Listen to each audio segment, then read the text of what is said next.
Welcome to Two Roads Crossing, a podcast production of the Christian Veterinary Mission. Do you wonder how your faith fits together with your profession? Well, join us as we explore how to live well at the intersection of two roads crossing. Well, hello and welcome to Two Roads Crossing. I am Dr. Barry Schwenk. I'm a veterinarian, a pastor, and your host as we begin to explore today the intersection of faith and vocation, as I am talking with Dr. Rob Goodman about veterinary medicine and wellness, or maybe the lack of wellness. Maybe that's the way we need to frame it. Rob, it's great that you could join me today. I appreciate you taking time out of your busy schedule. And I've been really excited to talk with you about this because wellness and veterinary medicine are kind of at the heart of what you do. But it's not a normal thing. I hate saying it that way, but how did those two things come together in your ministry and your life, and to get you to this place right now? Oh, that's a long story, but we got time. We got time. We got time. The short version, as I was kind of finishing up my military career, I ended up in a position. I actually told the personnel people, I'll go anywhere you want as long as it's in San Antonio. They had the same response that you just did. And so I ended up in a non-veterinary job looking at organizational development, looking at the human dimension of how organizations work for the Army healthcare system. And as part of that, I did some coaching work, training, and I looked at that and I said, wow, this is pretty good. I wonder if we have something like that in our Christian tradition. And that's how I found spiritual direction, got certified as a spiritual director. As I was looking to retire, one of the verses that had just struck me in that time is from Luke, from Zechariah's prophecy over John the Baptist.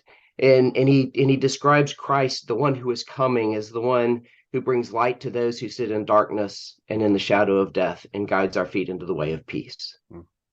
And that look at bringing light to those who sit in darkness, and being a veteran and a veterinarian, a large portion of the people that I've interacted with as a profession sit in a lot of darkness. And so really looking at that well-being side, and I'd done some work with the VA as well, in terms of trying to bring their program for holistic wellness, looking at patients not just as a bag of symptoms to treat, but holistically in the physical domain, the emotional domain, and the spiritual domain. And so I was intrigued by that as well. And so just kind of that, if it were only two roads crossing, it would be much easier. Much easier. Yeah, it's like this great intersection in the mix master there. But no, I ended up, as I retired from the Army, recognizing a call into vocational ministry, into full-time ministry, seminary, ordination into the priesthood, and really this continued look to, wow, how do I engage not just at the parish level, but with others who are in this place of spiritual darkness, and bring light to them. And so I'm really glad that CVM is taking the steps to actually lean into, wow, how do we speak well-being into this profession that we love? Yeah, no, absolutely. And it's been, I think for CVM, it's been one of those things that has always been present. We just maybe haven't been dealing with it with intentionality. It's always a part of, and one of the things that, even from this podcast perspective, I've always enjoyed going to conferences, and when I sit down and talk with folks at conferences, new folks that I meet, speakers, sitting down for a meal, everything always kind of gets back to well-being. It's always a discussion about how do you handle this struggle or that struggle. And honestly, from a veterinary medicine perspective, I think that even back when, probably back when we were both in school, it was always well known that veterinarians struggled with high divorce rates and depression, and we didn't have the word or the term compassion fatigue or anything at that point in time. But we just knew that with the long hours and what we were doing, that there was a lot of personal pressure and a lot of unhealthy behaviors that were just we're supposed to be understood that that's just something that you're going to have to face as a veterinarian. And so as we begin to look more intently at how we can not necessarily accept that, but address it, and how we can live better as those multiple roads come crossing. I think about, in Ethiopia, there's a place called Meskel Square. And really, it's what you just said. There's a place where like 7 or 8 roads all come together into one crossing, and some roads go from 7 lanes down to 2 lanes on the opposite side. It's just chaos, and that's well-being in veterinary medicine. Yeah. To be honest, you described that. I think of the place that frustrated me most driving through Paris, and those big squares, and everything comes in and nothing's marked, and then there's this stoplight sitting there. It's like, yes. Who's looking at that? And no one does. You just got to, if you can get through to the other side, you feel like you've really been successful. And I think that's part of what, as we talk about wellness, and it's interesting. I hate to say this, but it's interesting that you discovered that in the Army Corps of Veterinarians. That is, now, when you went from school into the Army, were you already a believer at that point in time? Was that? Yeah, I grew up in the faith. I grew up in the Presbyterian church, but I think one of the beauties of this podcast and the Two Roads Crossing is that those were parallel roads. Yeah. For me. I had my church life and my professional life, and God had Sunday and the Army had the rest. and and it was really like that for a great deal of my career. Right up until the point, and I think the most distressing thing that ever happened to me is I accomplished all of my goals. And I had all of these career goals, and I strongly remember driving down the road saying, okay, since I was 12, I wanted to be a veterinarian, did that. Always wanted to go to Texas A&M, did that, did the Corps of Cadets, was in the Army, had all the jobs that I wanted, was a board certified internist, was commanding the unit I always wanted to command, and there was nothing. And for a goal-oriented person, when all your goals are accomplished, I mean, there's this emptiness, and and that drove me back into, okay, where is my faith on a daily basis? And by that time, I was in the liturgical side of the Army chapel system, which happened to be Episcopal at that post, and so really dove into the Book of Common Prayer, and about 6 months after that, 8 months after that, I found myself in the deserts of Iraq for what ended up going from 12 to 15 months. In the middle of my tour. In fact, I found out when I was on R&R that we were going to be extended. That was not a happy conversation. That third road crossing of family life was difficult there. But what sustained me through that deployment was the practice of daily prayer. And in the prayer book tradition, there is a daily devotion that's scripture based. There's usually a little psalm, there's a reading that goes with it, there's some prayers that go with it. But even when I didn't feel like praying, even when I didn't know what to pray, those were the words that I could pray. And even in the midst of disruption and chaos, there is this sense of order right there that practice of daily prayer brought for me. Looking at that, we look at those parallel roads, and as you say, with CVM, and I've been engaged with CVM for 12 years, I think. There's always been this faith journey and this veterinary journey. and we put them side by side very nicely. But looking at the intersection, I think is a beautiful way of saying, wow, how do I bring my wholeness, my wellness, what in the Greek, Jesus says your faith has saved you. He says, and really that's your faith has made you whole. Right. Now go and be whole. What does it mean to be whole and to be well in our daily lives and in our profession? I think it's a beautiful question of how do we do that in the ways that we take care of ourselves, the way that we manage relationships, the way that we respond to things when they go wrong, to the crisis situations. Veterinarians don't have crisis situations. What are you talking about? You were talking about being in vet school and saying, wow, this profession has a high divorce rate, a high stress rate, a high burnout rate. So I'm glad that we went to seminary and became pastors. That's right. Well, and that's why I appreciate being able to talk with you about this, because my journey has obviously not been the same, but there are some similarities there, and maybe you have some insight to this. As we were serving in Ethiopia, we were really convicted of just about the brokenness, the lack of wholeness of people, and why do you think veterinarians, and across the board, people are people, right? We're all broken. Yeah. But why do you think that as veterinarians we struggle so much, and that we tend to try to run down those two parallel roads instead of coming to that place of wholeness?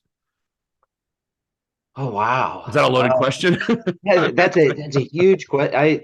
I think we all do that in different ways. What is it about the veterinary profession that makes us so prone to compassion fatigue? I think a lot of that is working alone. I mean, we're still a profession that's largely, small practices without a great deal of support. There's a competitiveness that's built into those who can get into veterinary school. When your selection rate is, but I haven't looked, but I think last time I looked, it was 20 to 25% of those who apply get into veterinary school. You have a built-in competitiveness to that, and so we look at things in competition, either with others or with the self we think we ought to be. Right. There's a drivenness. Again, we as a profession, we select for that. Those who are devoted to their college studies, are the ones who can get in, and those who actually have decent school life balancing probably don't have the grades to get in. And so we select for those who are at risk of burnout and imbalance. I think also we come in wanting to fix things that are broken. And and particularly from the perspective of an internist, internal medicine, you get really broken things. And at a teaching hospital, going through residency, I still remember coming up to one of my fellow resident mates, was an oncology resident. And I said, man, I just diagnosed my 5th cancer patient today. How do you do this? And he said, oh, my work's easy. I don't have to break bad news to anybody. You get to do that. They come, you've selected the people who have hope and money. And so, I mean, there's this part of, I can't fix everything. And then there's this client side of, and there's a relational part of, we have different values, and not that, my values are better than their values, but I'm looking at a patient, and they're looking at their whole life and their bank account. And there are things that we can't know about one another, that leave this space there. We're a profession that wants to relieve suffering, and so it's really hard when we suffer to not be able to relieve that. Right. on our own by ourselves because we're the Right. mighty veterinarians. And Right.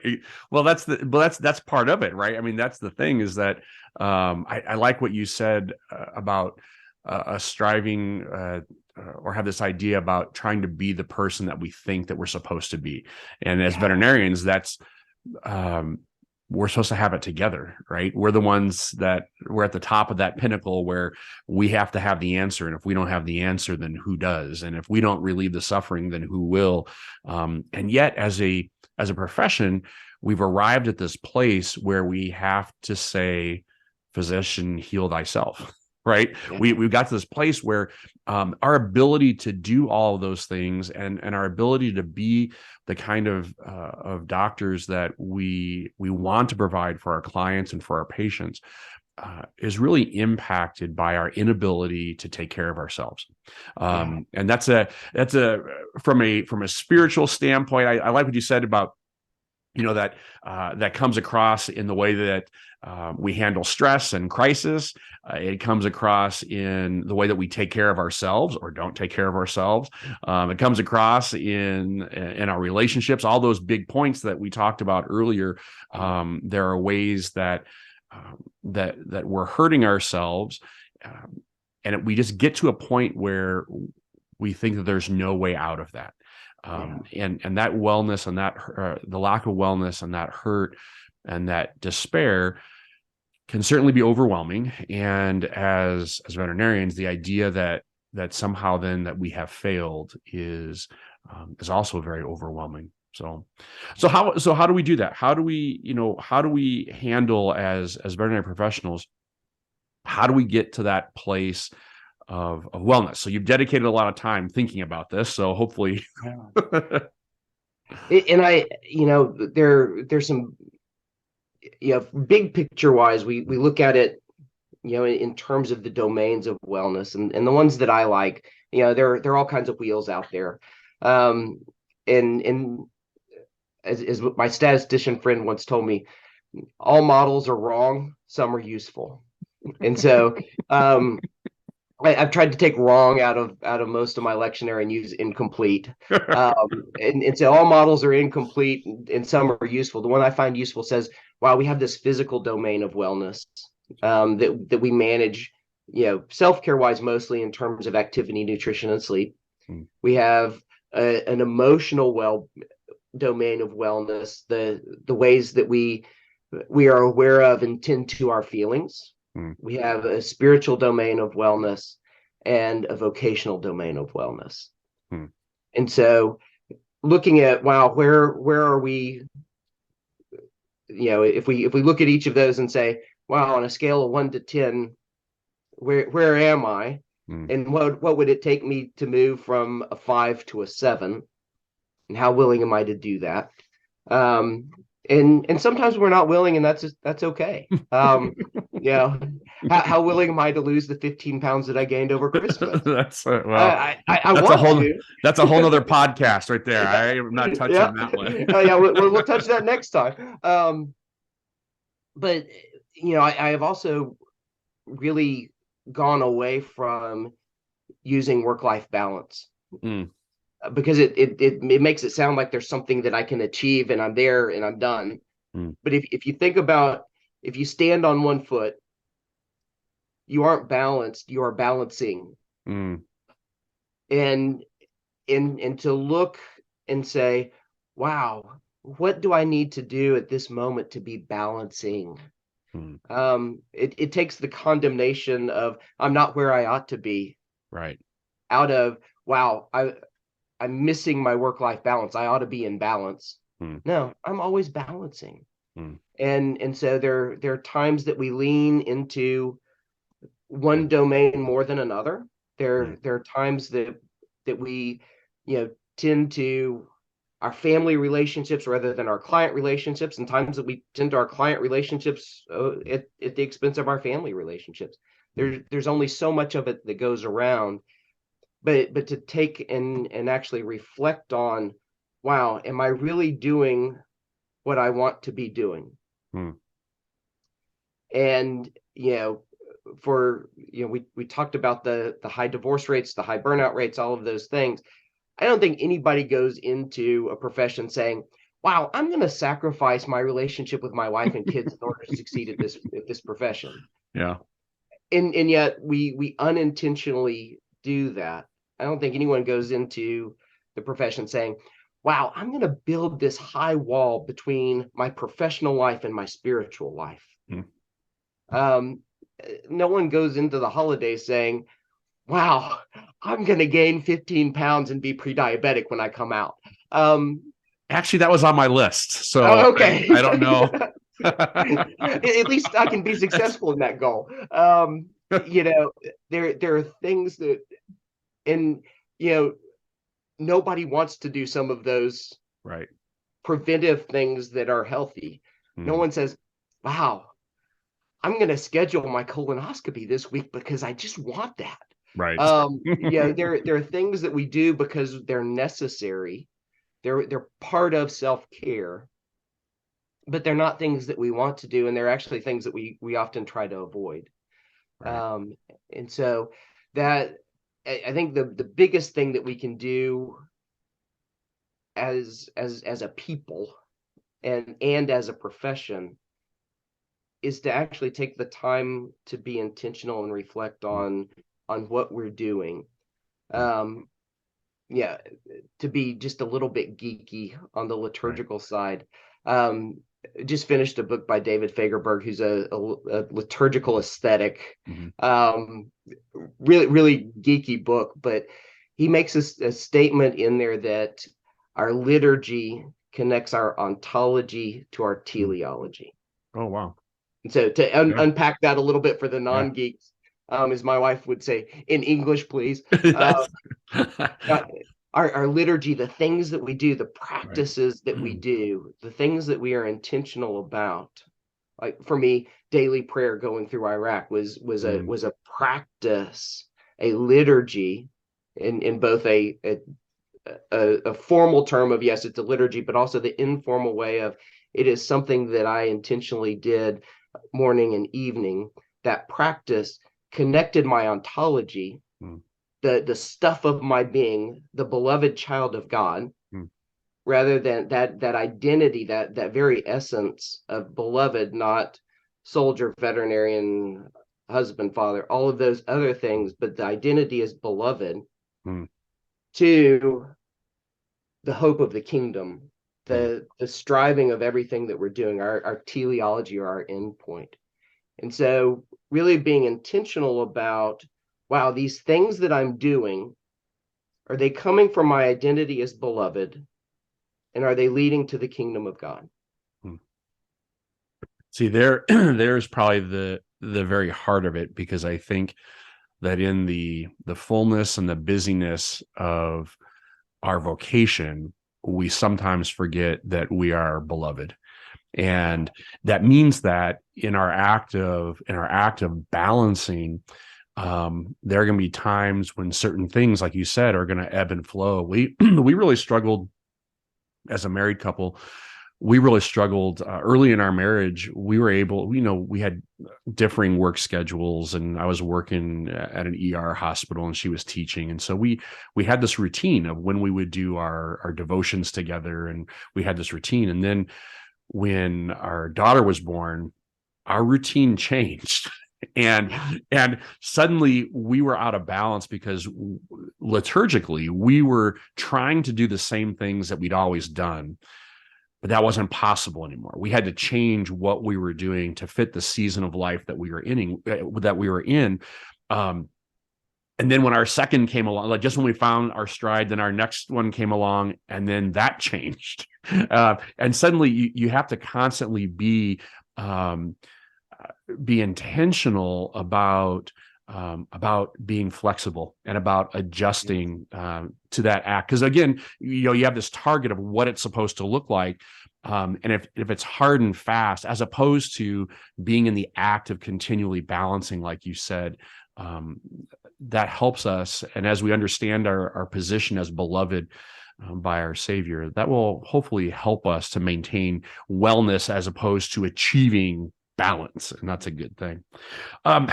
So would you be willing? So I appreciate as we start talking about wellness, we're kind of out of time for this particular session, but what I'd like to do is maybe if you want to talk a little bit more in another session, can we talk and maybe dig into, let's talk about maybe self-care and talk about wellness and self-care and veterinary medicine, if that would be, if you're willing to stick around and talk with me next time. Is that okay? That would be fantastic. I look forward to it. All right, wonderful. Well, for all of you listening or watching, join me next time as Rob and I continue our conversation about wellness, as we focus on self-care and veterinary medicine, as we explore together how to live well at this intersection of two roads crossing. Thank you for listening to Two Roads Crossing, a podcast production of the Christian Veterinary Mission. If you were blessed by this content, like and subscribe so that you are alerted when new content is released. If you would like more information about CVM, or if you have questions, comments, or topical suggestions, you can find us online at www.cvm.org. Or you can contact us by email at info@cvm.org. God has a plan for the nations, and that plan includes you. We pray that CVM has encouraged you to live out your calling with confidence and competence. So, until next time, may the voice of the shepherd ring loud and clear as you follow him in faith to the intersection of two roads crossing.